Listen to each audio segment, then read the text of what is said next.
As the last words of the spell left her lips, the air around them crackled with energy, and the small mouse began to glow, its tiny form shifting and stretching.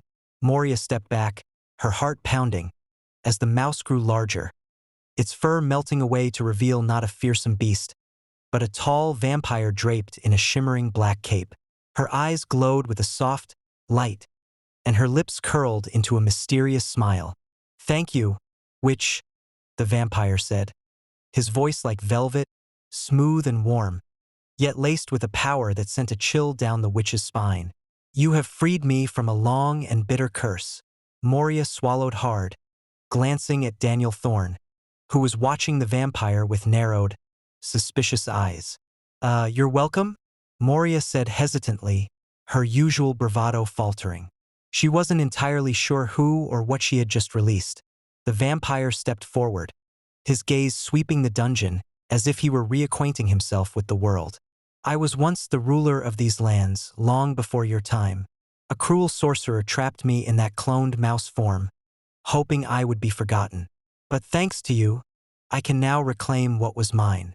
Moria's stomach twisted uneasily. She didn't like the sound of that. "Reclaim," she echoed, trying to keep her voice steady. The vampire's eyes flicked back to Moria, his smile widening. "Yes, dear witch, these lands have been without their true ruler for too long. I intend to restore balance, but my ways may not be to everyone's liking." Of course, Moria had a quick thought. Maybe she could use the vampire to reclaim the lands from Ghoul, and then she would strip them from the vampire. Daniel Thorne saw the gleam in Moria's eyes and knew she was up to something, so he stepped forward, his fur bristling. "What do you intend to do?" he asked, his voice low and sharp but his eyes on Moria's devious look. The vampire tilted his head, his eyes glittering. "Oh, nothing you need to concern yourself with unless you stand in my way." His voice was sweet, but the threat was clear. As the cat hopped into his grasp and the vampire held the cat and pet his fur as he purred with an amused meow, Moria's mind raced. She had unwittingly freed a powerful vampire, and now it seemed she might have unleashed more than she bargained for. "Listen," she said, raising her hands in a placating gesture. "I didn't sign up for any power struggles or world domination plans. I just wanted to stop the crying. But by the way, if you want to rule the land, you must first take out Ghoul. He's the Harvest Lord that rules these lands." "Harvest Lord?" the vampire asked. "The Harvest Lord is no match for me," he said as Moria had a wide smirk on her face. The vampire laughed softly, the sound echoing through the dungeon like a melody.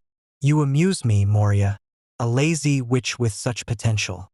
Perhaps we can help each other. I will need allies in the days to come, and you, well, you seem like someone who prefers to have powerful friends." Moria hesitated, glancing at Daniel Thorne. The cat's eyes were locked on the vampire, his tail twitching with unease. Daniel Thorne, too, had a smirk on his face. In his small feline mind, he had met a male friend that would be nice to hang out with.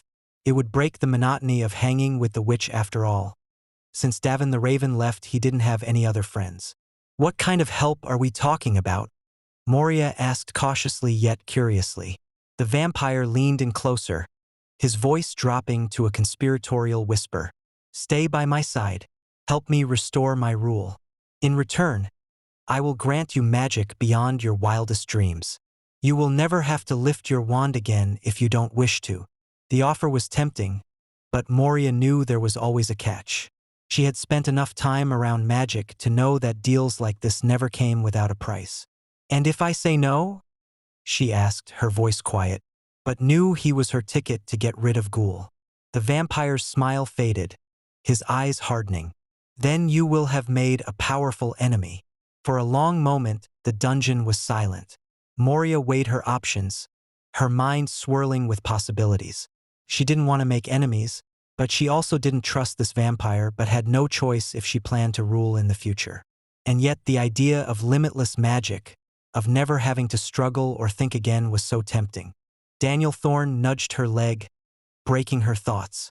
"Moria, think carefully," he whispered, his voice tense. "This is no ordinary deal." Moria took a deep breath, her eyes flicking between the vampire and Daniel Thorne. Finally, She straightened her back and crossed her arms. "I'll think about it," she said coolly, meeting the vampire's gaze. The vampire raised an eyebrow, clearly not used to being put off. But after a moment, he nodded. "Very well. I'll give you time. But don't keep me waiting too long, Moria." With a final, lingering glance, she turned and vanished in a swirl of mist, leaving the dungeon eerily quiet once again. Moria exhaled, her shoulders sagging in relief. "Daniel Thorne, where are you?" she called, but the cat had stayed behind with the vampire. When the two came out of the dungeon, a spooky, "Who's you?" lilted the air once again. The vampire asked, "Who's that?" "Shut up," both Daniel Thorne and Moria simultaneously yelled at the owl. "It's a goofy white owl." Then he leapt onto her shoulder, his eyes still wide with concern. "You realize what you've just gotten yourself into, right?" Moria shrugged, her usual laziness returning now that the immediate danger had passed.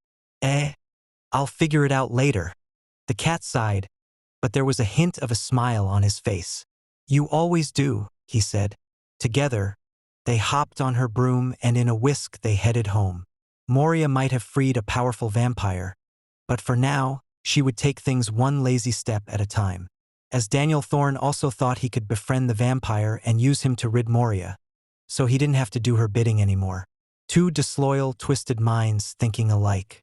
Birds of a feather flock together, but time would tell if the vampire was released to suck their blood or suck the lands out from under the Harvest Lord.